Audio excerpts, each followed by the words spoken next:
All right, I had a different video planned for today, but I woke up and saw this and then read some of these comments, and we now have a different video planned for today because I have to say, I've been playing this game for a very long time, first of all, and I'm going to make a whole video on that too at some point. But I've been playing this game seriously for pretty long too. I mean, definitely since Wrath of the Lich King, and I've seen a lot of times when this game was very imbalanced.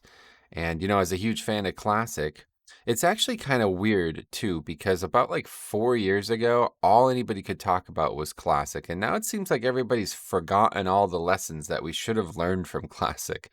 It seems really strange when some of these comments get made. It's almost like these people are just coming to the game for the first time. So I want to give my historical perspective on a lot of these topics. We're going to read these comments. This Wowhead article, before I even start about this, these Wowhead articles are really doing a lot of harm to the game. And I think a big part of this fallacy here is these Wowhead articles that they're posting. I don't know when they're posting them, like Tuesday or something, I think, where they're showing like the overall raid logs. That's not how the game works, right? Like, you don't look at the overall log of a raid. Every fight is dramatically different from each other at times with the damage profile, and they're looking at like the entirety of it and trying to make like sweeping claims about it, where literally one fight is a single target fight, the next fight is a ton of movement, and the other fight is a ton of ads. It's like you cannot be comparing a combination of all three of those fights. That doesn't make any sense. This isn't a Mythic Plus dungeon, and honestly, like, they are really, really, really doing this community a disservice. I don't know. It's like hardcore clickbait shit at this point, and I really can't support this. I've said this kind of thing for a while with Wowhead, mostly about like articles that are more about like topics that they know will be inflammatory, and they take like a really passive aggressive stance with the title, knowing that it's going to bait people into arguing on it. And this is a great example, but I assume this is based on the title of some video. I mean, I don't want to get into this, but I really don't. I'm not going to be watching this video. Let's put it that way.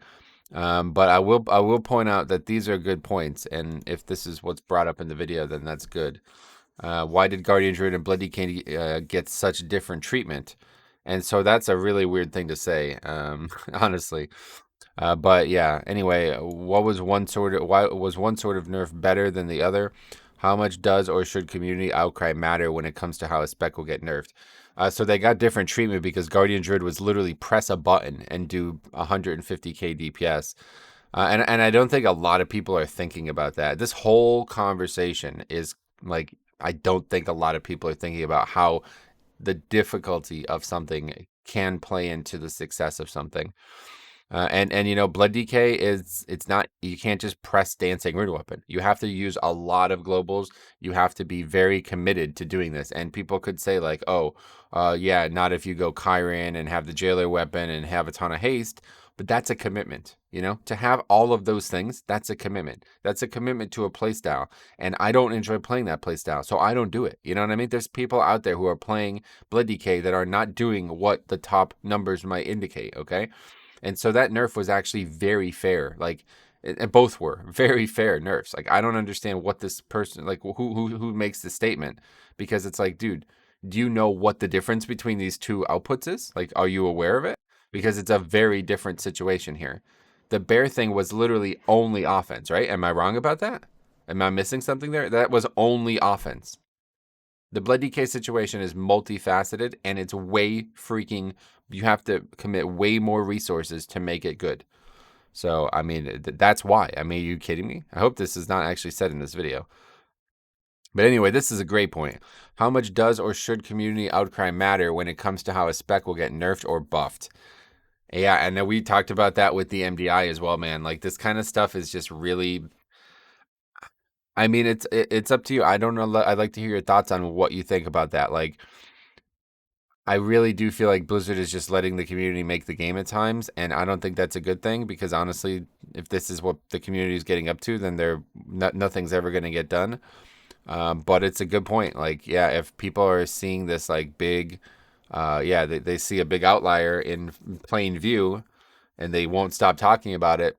Is it almost like, a riot? This is what it feels like. It feels like we have a riot on our hands. like there's actually going to be a fight. You know, there's going to be some kind of violence ensued from this. Like people are very upset, and it's completely fabricated. Like it's so false. Let me show you some stuff, man.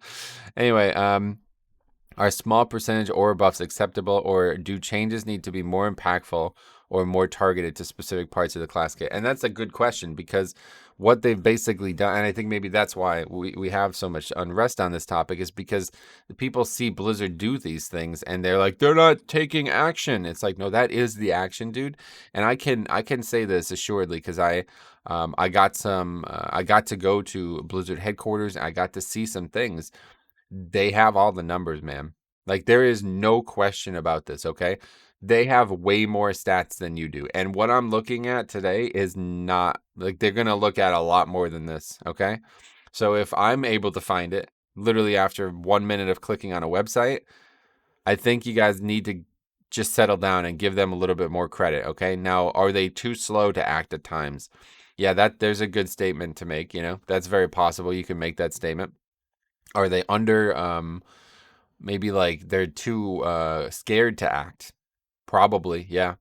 But when you say something is overpowered or underpowered, oh, I guess more specifically underpowered in this case, you better be sure of it, because it's not true. Okay, so the overpowered stuff, I admit for sure. Obviously, there's going to be some comments about that. We'll talk about it there. But the big ones I keep seeing are BM Hunter and Balance Druid, and I don't understand why people keep bringing that up. But we'll be taking a look at that. Anyway, how much is it acceptable to disturb niches that players may have chosen their mains based off during the middle of a patch cycle? And so that's a real big issue. And I don't think, again, a lot of people are understanding why this imbalance has occurred. It's because of set bonuses. And so guess what was actually probably in a better state prior to set bonuses? Class balance. Yeah, it's almost funny because people ask for this stuff back and then they don't realize they're actually asking for the original borrowed power. Yeah, right. It's a really important part of your class, having the set bonus. Now, I do say that these set bonuses are the strongest I have ever seen in all of my years of playing WoW. If you go back to like Classic and TBC set bonuses, they were literally, even though you had 3 elements of the set bonuses, they would be literally like gain attack power or something like that. It's like nowhere near. This has gotten out of control. And I don't know what they're going to do for Dragonflight, but it's pretty ridiculous. And my question is, if this set bonus exists in Season 1 of Dragonflight, like the exact same set bonuses we have now in Season 1 of Dragonflight, how is it ever possible that Season 2 will allow you to replace those? Like the Blood DK set bonus that we have now, I'm pretty sure people would literally use that for the rest of the expansion if we had 4 more seasons and that was in Season 1. And that's a problem. That was a problem in Season 2, I think, of Legion. I remember the Rep Pally set bonus was literally something that people were like, we won't play without this. And they had to actually like add it to the class. I can't remember what they did, but in the middle of the expansion, I'm pretty sure they added a Paladin set bonus. So yeah, it was pretty nuts. And there's a big problem with that. But here's another great question. How much should Blizzard prioritize Mythic Plus when it comes to balance? And yeah, and I think no. I mean, I think really you can't. And that's what I think the big thing is about this conversation. Everybody has their really absurd opinions, and they're not being like logical. They're just saying whatever they see, and that's it. They're done. Like, I saw a survival hunter do 30K overall on a like, that's not fine. You have to change that. It's like, well, have you looked at them in other content? There's more than just Mythic Plus, right? And 30K overall. It's like, well, it's a tyrannical week, dude. Like, are you sure that he did go boss damage? Like, you know what I mean? Like, there's a lot of variables, and there's more than just numbers too. But I don't think many people care about that. Ironically, that was the video that was going to go live today. But yeah, I think a lot of people just don't really care about anything about offense, anything but offense. So let's get into some of these comments. And right out of the gate, the first one is a great setup for us here, because this person, I knew this was going to happen as soon as you post some nonsense clickbait shit like this. Is class balance really that bad? And so no, the answer is no. But this guy says, yes, it is. Well, guess what? Let me show you something, man. I wonder how many people actually know about this. You can actually go to Warcraft logs and look at old raids still. It's still there. You know what? It's really strange. And I don't want to make this a 4-hour video, but you can go through every one of these raids and you might be surprised. I think you would be surprised. I challenge you to do that, man. I really do. Emerald Nightmare's a pretty bad one too, if I remember. Yeah, yeah. Oh, that's a weird one. Shadow Priest. Wow, very weird. Let's see. Maybe we could see a boss. What was Ursak, huh? Oh, that's weird. Shadow Priest did 100k more DPS than the bottom. That's strange. Oh wow, a million. Oh wow. Yeah, no, it's really weird. I wonder if the game was always imbalanced. Probably not, right? Okay, let's take a look at the single target fight, Iron Reaver. I always try to look at a single target fight when we're looking at raids. I don't really care about this percentile thing. People are trying to convince me to care about it. No, I'm looking at every single player. Now I get it. There'll be some players who died or something like that, and that still counts. But that's part of WoW. Like you die every once in a while. So if the class is easy to play as well, then that really factors in. So right out of the gate, we have, I mean, this is the end of the video, if you ask me. Like, there's nothing left to talk about. This was like this for the entirety of WoD, and well, okay. So let me tell you what's actually happening here. This was the start of borrowed power, if you ask me. The absurd stuff that people talk about now, it started with the WoD ring. All right, there was a ring that allowed, basically, your entire raid would use it. They loved this concept in WoD, by the way. Your entire raid the ring would be used by one person, and everybody's would go on cooldown. It was a legendary. You acquired it from the raid only. Obviously, there was no like 5-man stuff back then, but that was the only way you can get it was the raid. All of your damage would go in to the ring. You would do no damage for a set period of time. I believe it was no damage. Maybe it was just less. And then the ring would explode for like 4 times the amount of damage that you did. Okay. So then there was items in the game like that already, and subtlety was the best one for that as well. It was a trinket, but in 5-man's enhancement actually destroyed with that. Chipped soul prism, I think, or something like that. It was the exact same item. It would store all your damage, and then it would explode afterwards for like 4 times more. Okay, and Arcane actually had the same thing. They had a crystal that you would attack instead of the enemy. You would put the crystal down and you would target it, and you would spam your cast that like that, kind of go like that with it, and then it would explode around it. Okay, so they really liked that in WoD, and Arcane liked it too, it seems. And so I don't know, like there's no better example of this. It was literally a time in the game when if you played anything other than Arcane, I think you should literally be like considered trolling. And we had no Arcane mages. We actually had 3 mages, and 2 of them played Fire, and 1 of them played Frost. And I couldn't get any of them to play Arcane. And honestly, I think the reason was because it was really boring. Like, and I don't blame them for that. You know what I mean? But here's all you need to see. This is a fight that's like a pure single target encounter. Okay, and we have a guy who did 1.147 million damage. Okay, let's just look at the max. Like you can just sort by max, right?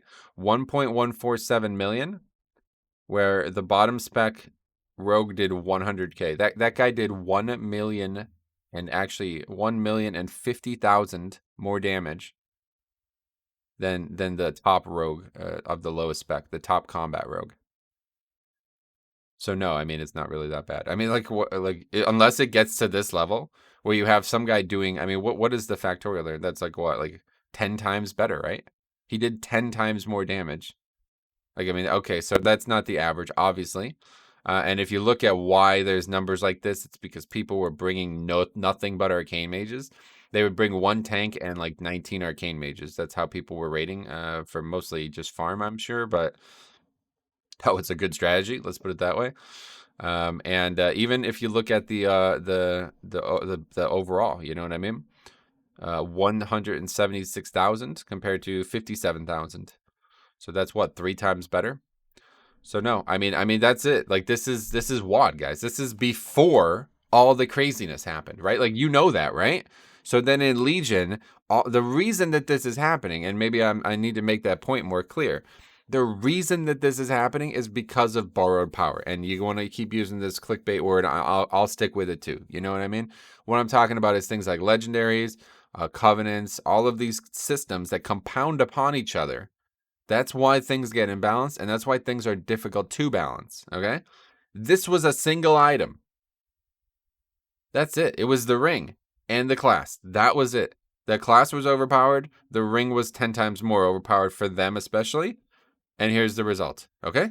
So why would you even consider that when we have legendaries, covenants, conduits, set bonuses, and class design on top of each other, that things wouldn't be? Like, they couldn't possibly be more balanced than this. Like, this is actually great. The version we have in Shadowlands is amazing compared to this is a single item.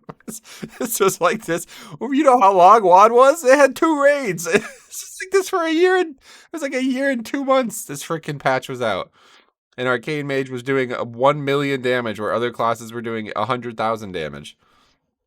Unbelievable. I've never seen it worse. Okay, so if you did not live through this, you need to really check your opinion on this, because this is a big difference. Okay, so anyway, let's get back to the actual comments. And so this guy really says everything that needs to be said here. Are you basing this off those bars posted weekly that tell so little of the actual story? And not only do they tell little, they're wrong. Like, it's just stupid to be looking at the whole raid. That's just dumb. Why would you even do that? That's so silly. Like, I mean, you're looking at numbers that fluctuate by like double. Like, an affliction warlock or a destro warlock on some fights is like lower half. Like, do you guys know that, right? You guys know that they're like one of the, like, they're like mediocre single target, right? Well, a fight with ads like Anduin, the guy's gonna be top damage. Like, you know what I mean? And then it's apparently bugged on Rygolon or something like that. So it's like, you know that you're adding a fight like Skolex and Rygolon together, right? Well, which one do you think wins? The one where he did triple the damage, obviously, so it inflates the numbers. Anyway, they applied damage auras for this exact reason to tweak as needed, and they hardly touched them. So I don't really know what this guy's comment is, to be honest. But it's a flat 4% buff that they've been doing a few times now. BM Hunter actually got 2 of these. So that's, it hardly touched them. Yeah, it's 4%. I mean, it wasn't meant to be that big of a deal. And that's probably for a reason. Now, you could say like they're too weak on this, like they're very scared to do this. And I think the reason that that's the case is because they just don't want everybody to suddenly switch to BM. Like, I think they know that BM Hunter is pretty good in single target, and it's got a lot of upsides to play in content that isn't Mythic Plus. And obviously, it's awful in Mythic Plus, but it's like, yeah, that's just how the game works. Like, honestly, it really did. For years, dude, from, all of these expansions that they keep re-releasing, through Cataclysm, basically there was like a spec on all these pure DPS classes that was just not viable. Like, and I use that word very, like, I'm very hesitant to use the word viable. A lot of people say that word and they don't mean that word, but I do mean that word. Playing a Frost Mage in Cataclysm was not viable. Okay, it was basically a PvP spec. It was like only balanced around PvP. And it was the same way with Rogue, and I don't remember what the spec would have been. I think it might have been Subtlety, but it was like not like, it was Cataclysm where that started to change. I remember when a guy in our guild, Infected, was playing. The funny joke about it was Man in the Bush spec, which I guess is Subtlety, and he was like one of like 9 players playing it. Okay, and it was like, wow. I was like, Subtlety, what the hell is that? You know what I mean? I was like, never even knew that was a spec. I literally didn't know what the name of it was. I called it Man in the Bush spec because I've never seen anybody else play Subtlety ever. Like, that was the first time I had ever seen the thing on the logs. You know what I mean?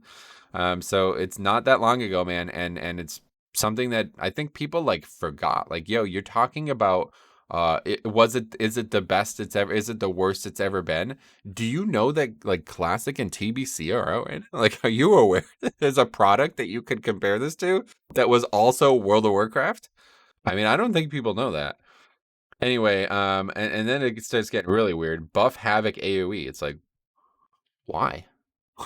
What the fuck are you talking about? They're like an incredibly. This is what really frustrates me, is because like those people throw their hat into the ring, and that's what makes it feel like we're in like a riot. You know what I mean? It feels like we're gonna have some kind of fight because people just aren't willing to actually settle down and just say, things that they feel. Now it's like, you're letting your heart speak here. Buff Havoc AoE.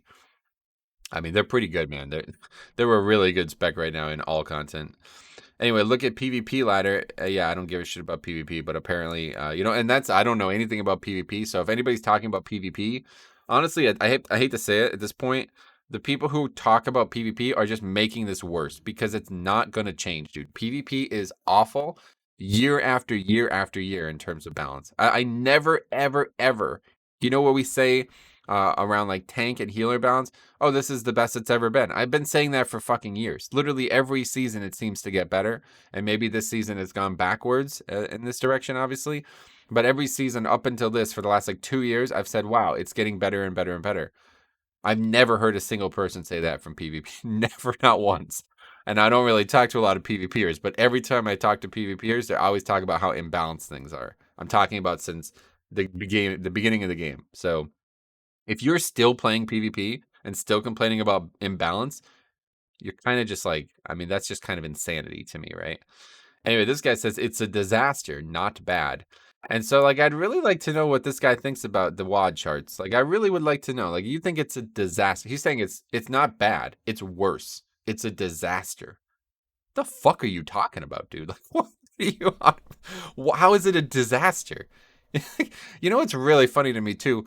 Like, for me, if something was so imbalanced that it was like a disaster, then why don't you play it? You know, it's actually kind of funny because to me, Survival and Destro look really fun.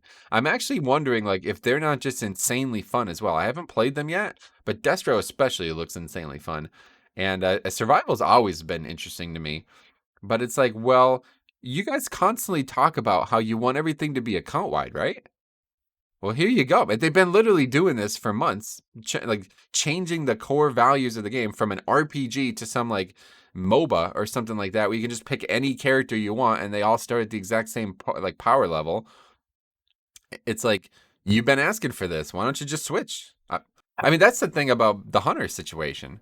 It's like you're playing a pure DPS class and you're so tied to a spec that's bad in 5-mans that you're actually just embarrassing yourself. You're proving how bad of a player you are, right?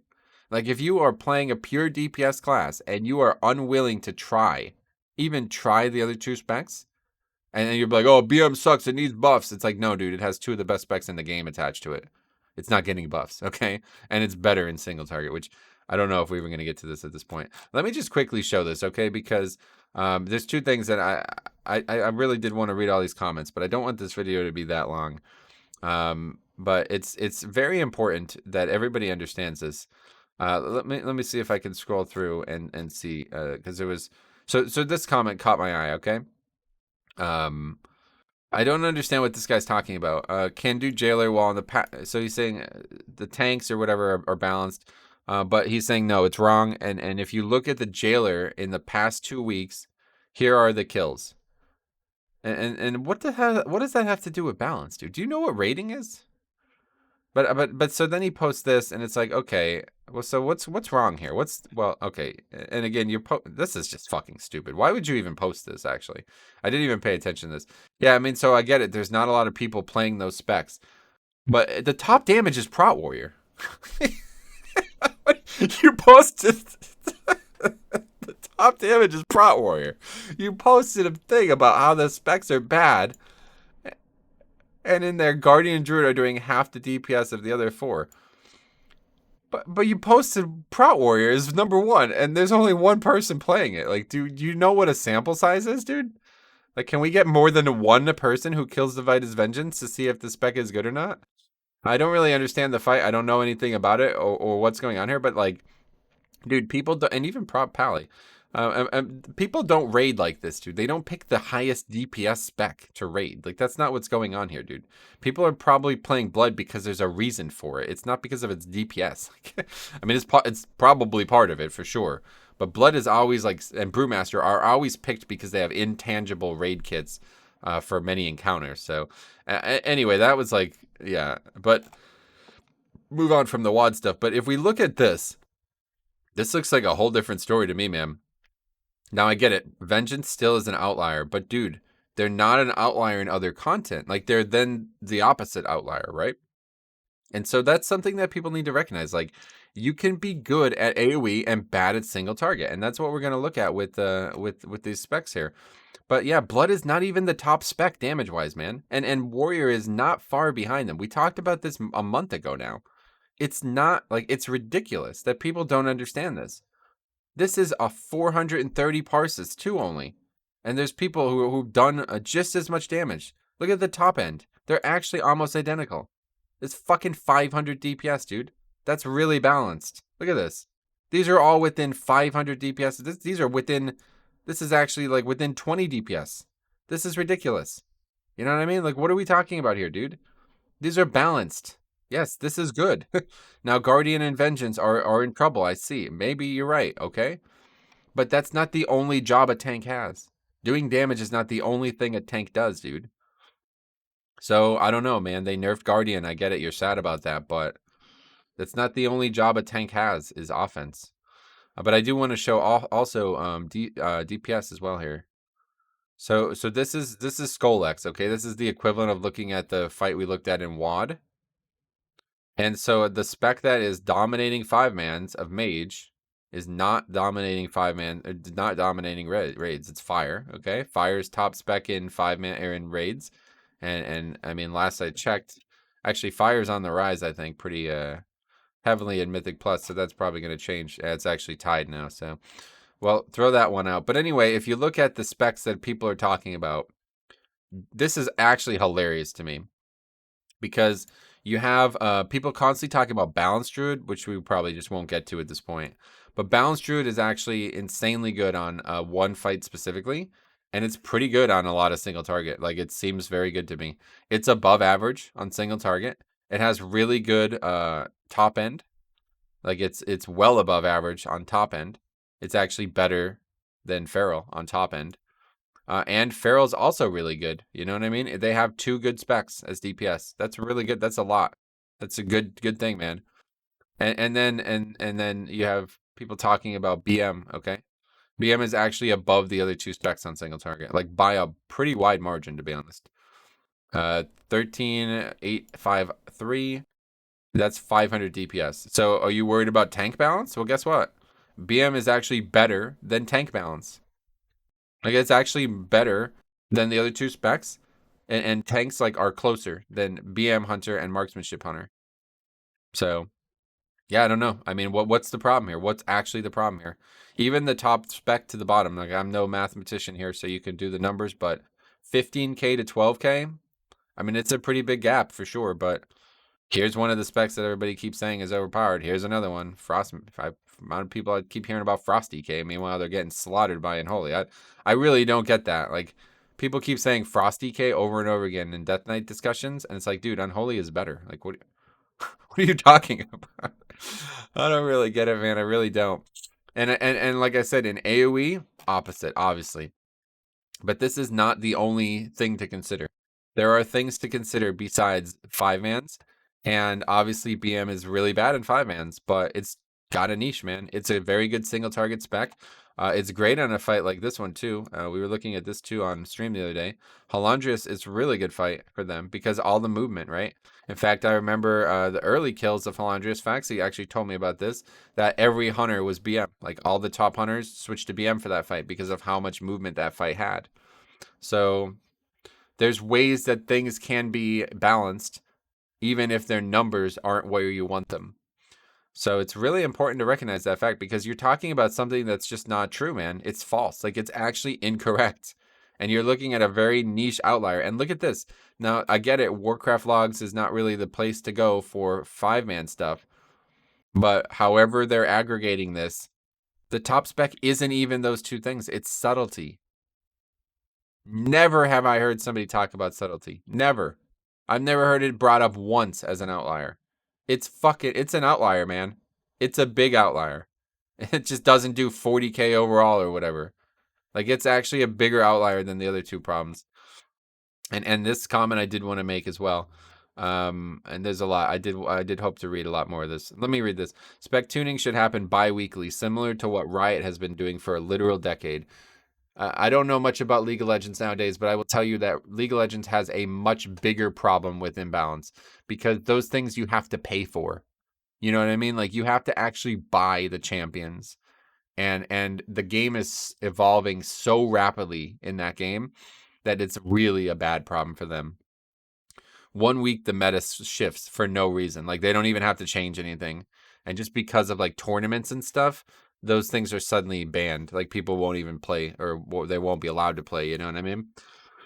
I don't know. I haven't played League in like probably like 7 years now, but it was really bad back then as well. And I don't think they were doing weekly nerfs, so I can only imagine what it is now. You can't nerf Destro and survivability substantially right now, as it would fuck over loads of re-rollers, as well as hard cap the key levels, and you won't simply be able to do a 30 anymore. And so a lot of people in this comment string are saying that, like you literally are only getting these high keys because of those two specs, and I don't know anything about that, but it's possible. Yeah, it could be a big issue. Yeah.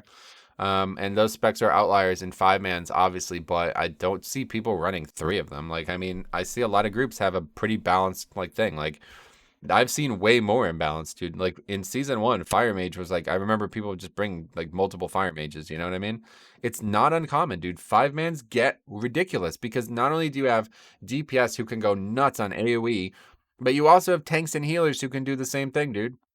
It's not balanced for AoE, man. The game just isn't designed that way. It's too difficult. Like Blood DK always is going to have this problem because they have spells that just hit really hard, and if they don't hit really hard in AoE, then they suck. Like that's how Blood Boil, dude. When WoD Death Knight became overpowered, it was because of Blood Boil. That was it.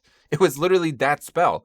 And you would Blood Boil used a different type of system back then. You had to have runes, so you would put your diseases up and funnel the diseases into Blood Boil. That was it. You didn't use Death Strike. You didn't do anything else. You were just an offensive juggernaut, and you would run around blood boiling shit, and it would just fall over. Okay, so this is not abnormal. This is very, very common in 5-mans for certain spells to really tip the balance of numbers. And that's not the only thing that matters, dude. Like if Destro literally got one shot by every damaging spell, but they did 30k overall, yeah, that would probably be something we have to talk about, right? But there's checks and balances on these classes. You know what I mean? There's reasons that certain specs do well and reasons that certain specs don't do well. And when you know what those reasons are, you realize why they can't nerf them. Because then you look at the raid logs and Destro's not even freaking close. What is this? This is the wrong. That's 5-mans. You look at Destro and they're the last fucking spec, dude. They're the last spec on Halandris. Literally the last spec. I mean, do you know that? Are you aware of that? So you're calling for a nerf of something that has almost no niche at all other than AoE. Then the spec's fucking gone. Like, it's gone. You know what I mean? Then everybody's demo again. So I don't think people fully understand this. And then this fucking guy again, still competing with tanks on DPS meters. Oh yeah, let's take a look at that. Where's that? Oh wow, Outlaw actually did 15. Oh wow, on Halandris. That's a hard fight, isn't it? 15,000 DPS. Tanks are doing that. They're really doing a lot of damage nowadays. Tanks, huh? Can you actually look at all classes? Tanks and DPS. Let's see where tanks are. Oh, that's weird. Blood's actually below Destro. Yeah, I guess you better nerf Destro, man. Thanks for watching. I'm interested in hearing your thoughts, man, but I'm just done with this shit. I really am. Wowhead's not helping, and these people are just not going to be happy because they're not really like looking at this problem, and they don't understand. They just not looking for the facts here. So I'm trying my best to push. Yeah. Thanks for watching. We'll see you in the next one.